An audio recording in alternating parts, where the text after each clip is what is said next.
내년에 우리나라에서 열리는 제4차 로잔 대회를 앞두고 한국교회가 2024년 한 해 동안 사도행전을 본문으로 설교하자는 제안이 나왔습니다. 한국로잔위원회는 한국교회가 선교적 교회로 전환하는 계기를 만들자면서 참여교회를 위해 설교 자료를 비롯한 구체적인 지원 방안도 마련했다고 밝혔습니다.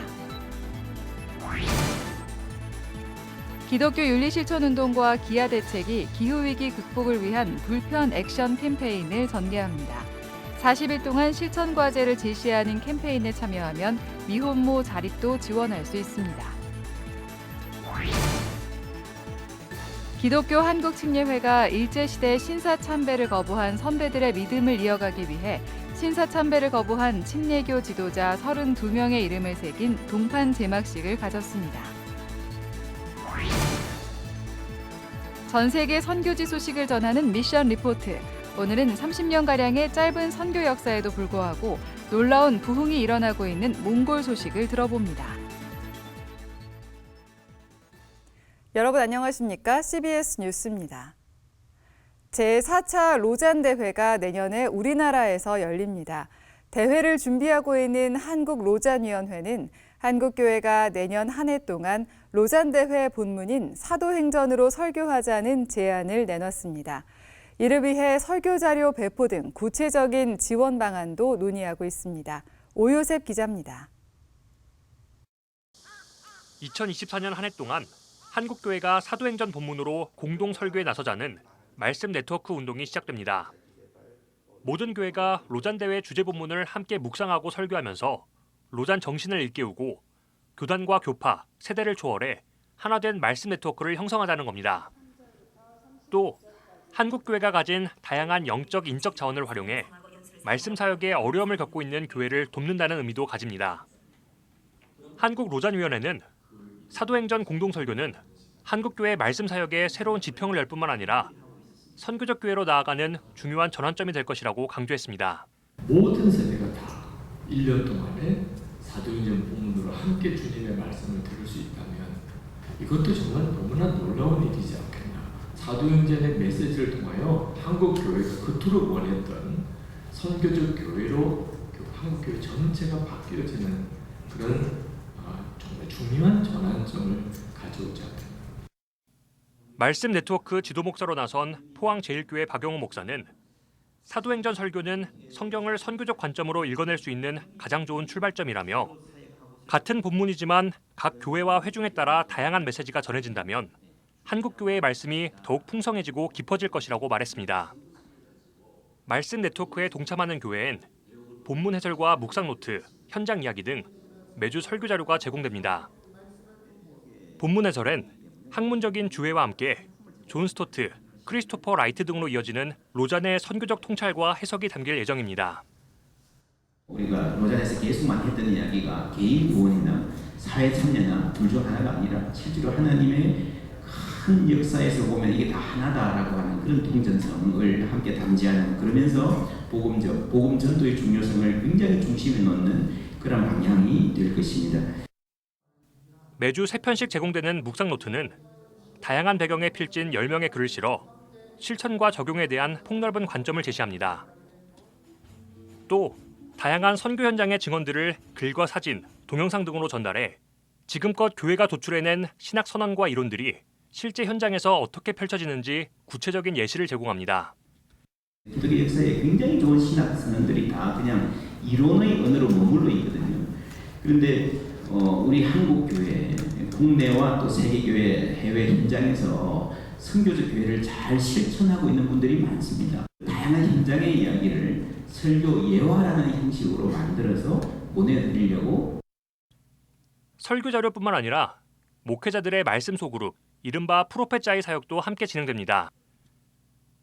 5명에서 10명의 목회자들이 일종의 학습 공동체를 이뤄 본문에 대한 다양한 해석과 의견을 나누며 풍성한 설교를 준비할 수 있도록 돕습니다. 또 온라인을 통해 목회자뿐만 아니라 학자와 선교사, 활동가, 해외 한인교회 목회자 등 다양한 이들이 소통할 수 있는 연결망을 구축할 계획입니다. 한국로잔위원회는 오는 9월부터 목회자 소그룹 모임과 말씀 네트워크 컨퍼런스를 여는 등 본격적인 공동설교 준비에 나선다며 한국 교회의 적극적인 관심과 참여를 당부했습니다. CBS 뉴스 오요섭입니다. UN 세계 식량 계획은 지구의 평균 기온이 올라갈수록 식량 부족을 겪는 인구가 늘어난다고 경고했습니다. 기후 위기가 전 세계적으로 더 많은 기아와 빈곤을 야기한다는 건데요. 기후 위기 극복을 위해 기독교 윤리 실천 운동과 기아 대책이 불편 액션 캠페인을 전개합니다. 한혜인 기자입니다. 기독교 윤리실천운동 윤동혁 간사는 외근을 나갈 때면 가방에 텀블러를 챙깁니다. 업무 회의 중 목이 마르면 가방에서 텀블러를 꺼내 정수기를 이용합니다. 세탁 세제를 구입할 때면 친환경 나눔 가게를 찾아 미리 준비한 용기에 담습니다. 기독교 윤리실천운동과 희망친구 기아대책 행복한 나눔이 함께 전개하는 불편 액션 캠페인 실천 사항들입니다. 불편 액션은 기후위기 대응을 위해 40일 동안 하루에 한 가지씩 지구를 위한 실천에 동참하는 캠페인입니다. 불편하지만 나부터 작은 실천으로 공동체와 지구를 바꾸자는 기윤실의 자발적 불편운동 캠페인과 기후위기 대응을 향한 기아 대책에 관심이 더해졌습니다. 40일 동안의 기간은 저희 삶을 변화시키기에 충분한 기간이라고 생각하고요. 많은 그리스도인들이 참여하셔서 이 기간과 실천을 통해서 저희 삶의 변화와 사회의 변화를 함께 이끌어 주셨으면 좋겠습니다. 참가자들은 일회용 컵 쓰지 않기, 셋톱박스 전원 끄기, 기후난민 후원하기와 같은 실천 과제를 수행해야 합니다. 성경 구절을 묵상하며 기후위기에 대해 생각해보기, 환경을 위한 기도문 쓰기 등 기독교인을 위한 실천 과제도 담겼습니다. 기아 대책은 빈곤의 문제에 대해서 대응하고 있는데 사실 취약계층들에게 기후 위기는 더 큰 이슈예요. 그래서 저희가 이런 문제에 빈곤과 기후 위기는 아주 긴밀한 관계가 있다라고 생각을 해서 저희가 이번 여름 캠페인의 주제로 기후 위기에 관한 것을 잡게 되었습니다. 불편 액션 캠페인은 다음 달 8일부터 9월 16일까지 진행됩니다. 주최 측은 오는 26일까지 네이버 해피빔 펀딩을 통해 1,000명의 캠페인 참가자를 모집합니다. 캠페인 참가를 희망하는 사람은 만원부터 최대 45,000원까지 다양하게 구성된 불편 액션 키트를 선택해 신청할 수 있습니다. 불편 액션 키트에는 미혼모가 만든 친환경 천연 샴푸바, 설거지바 등이 담겼습니다. 키트 판매 수익금 전액은 미혼모 자립을 돕는 데 사용됩니다. 캠페인 신청 인원이 준비된 키트 수인 1,000명을 넘는 경우에는 개인 차원에서 40일 동안 불편 액션을 실천하는 방식으로 캠페인에 동참할 수 있습니다. 함께 진행되는 SNS 이벤트에는 인증사진과 해시태그를 매일 소셜미디어에 올리는 방식으로 참가 가능합니다. CBS 뉴스 한혜인입니다. 기독교 한국침례회가 오늘 서울 여의도 총회회관에서 신사참배를 거부한 침례교 지도자 32인의 이름을 새긴 동판 제막식과 감사 예배를 드렸습니다. 김인환 총회장은 설교에서 일제강점기 한국교회는 초라하고 무력했다며 동판 제막식을 통해 선배의 믿음을 새기는 한편 그 믿음이 다음 세대까지 이어지길 바란다고 말했습니다. 침례교 지도자 32인은 1942년 신사참배를 거부해 일제의회에 감금당했고 이 중 전치교 목사 등 6명이 순교했습니다. 일제는 이후 1944년 신사참배를 거부했다는 이유로 기침의 전신인 동아기독교회를 해체하기도 했습니다. 대한예수교장로회 백석총회가 아프리카 우간다에 총회 설립 45주년을 기념하는 교회를 세웠습니다. 예장 백석총회 세계선교위원회는 우간다의 화이트스톤 헬스처치를 설립하고 아프리카 복음화의 기지가 되길 기도했습니다. 예장 백석총회 서기 김동기 목사는 우간다에 교회를 세움으로 아프리카 복음화에 한 발 더 다가섰다며 우간다에도 하나님의 축복이 임하길 기도한다고 말했습니다. 예장 백석총회 세계선교위원회는 또 아프리카 우간다를 비롯해 탄자니아와 케냐 등을 방문하고 현지 선교사들을 격려했습니다. 세계선교협의회 CWM 임원단이 어제 한국기독교교회협의회를 방문해 교회협의회가 펼치고 있는 한반도 종전 평화 캠페인에 대한 연대와 지지를 표명했습니다.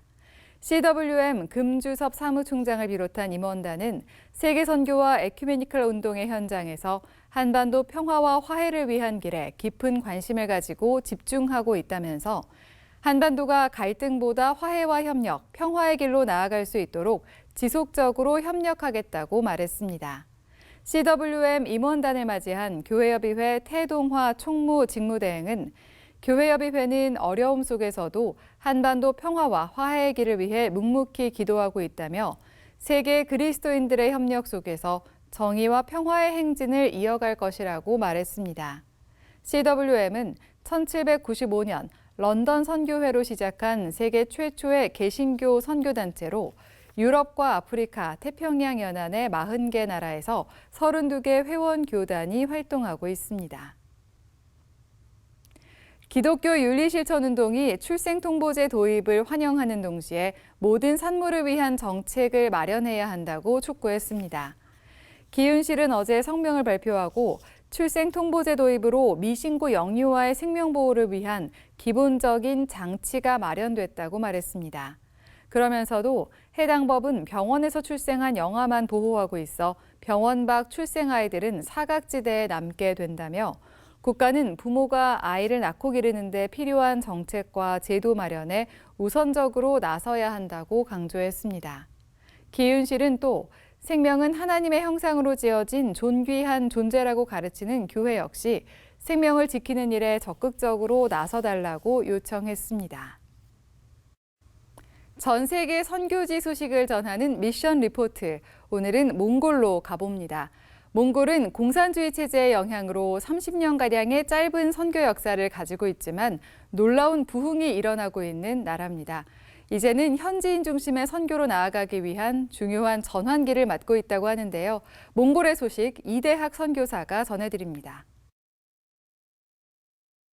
이제 몽골은 전 세계 모든 민족 가운데서 한국과 가장 친근하고 유사한 민족이라고 할 수가 있어요. 몽골은 역사적으로 보면 한 7세기에 네스토리우스교 경교라고 불리는 기독교 분파가 이미 몽골 초원의 아라비아 상인을 통해서 들어왔었고요. 13세기 몽골 제국 같은 경우도 전 인구의 한 20% 내외가 기독교인이었다고 할 정도로 그 당시에는 복음의 영향력이 어느 정도 있었습니다. 네스토리우스가 경교였죠. 그런데 이제 몽골 제국이 무너지면서 기독교도 자연스럽게 소멸되고 16세기 후반에 티베트 불교가 몽골에 들어오면서부터 이제 몽골이 티베트 불교화가 되죠. 그리고 이제 1921년에 몽골이 소련에 이어서 두 번째로 공산주의 사회주의 국가가 되면서 철저하게 단절된 국가로 남았죠. 그래서 1990년에 공산사회주의가 무너지고 민주주의 시장경제 체제로 바뀌면서 몽골의 복음의 문이 열렸죠. 몽골이 체제 전환할 때 단 한 명의 기독교인도 없고 단 한 개의 교회도 없다고 전 세계에 보고됐고 그게 사실이었고요. 이제 지난 30년 동안 하나님께서 특별하게 은혜를 베풀어 주셔서 몽골 땅에 복음의 놀라운 부흥이 일어났습니다.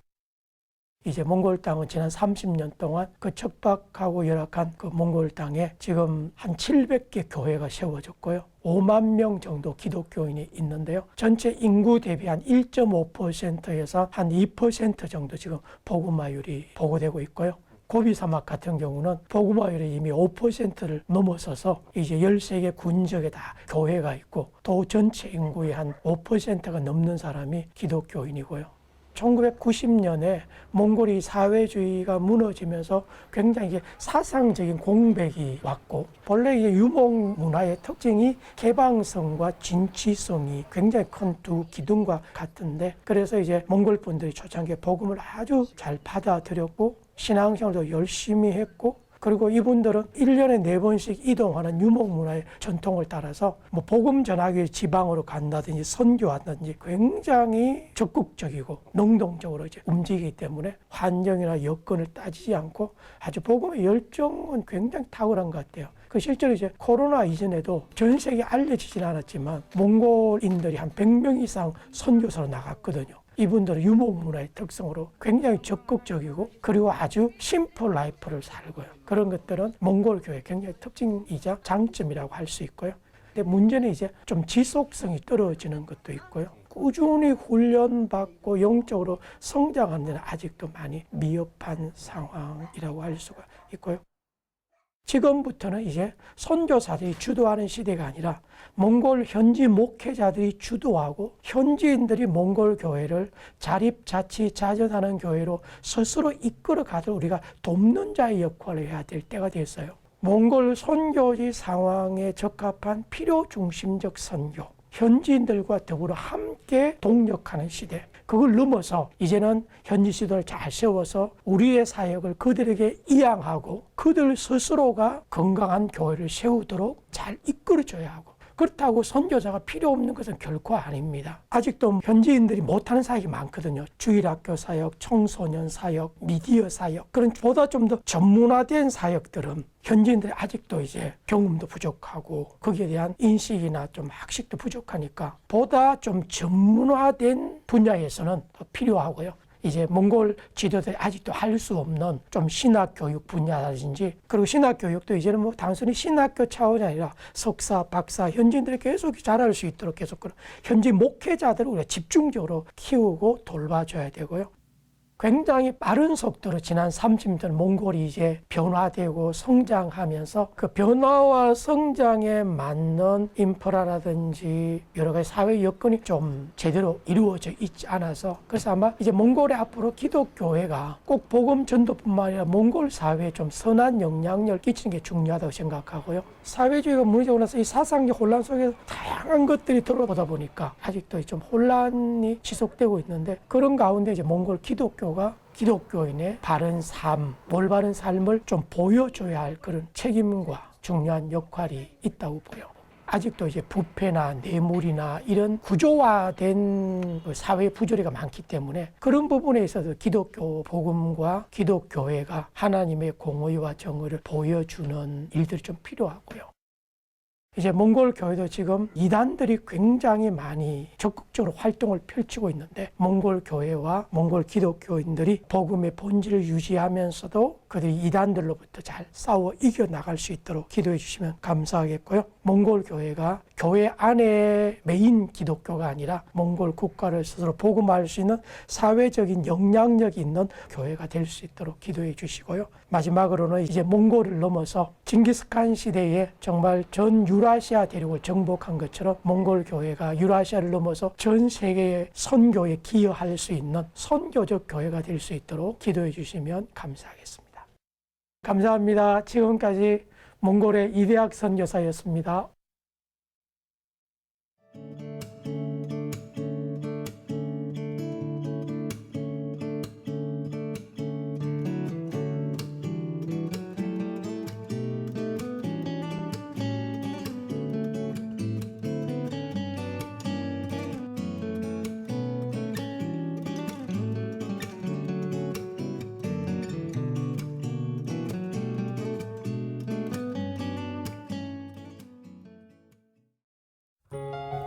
날씨입니다. 내일은 남부지방에 강하고 많은 비가 내리겠습니다. 한편 중부지방은 대체로 구름이 많겠습니다. 내일 아침 최저기온은 20도에서 25도, 낮 최고기온은 24도에서 32도로 예상됩니다. 이상으로 뉴스를 마칩니다. 시청해주신 여러분 고맙습니다.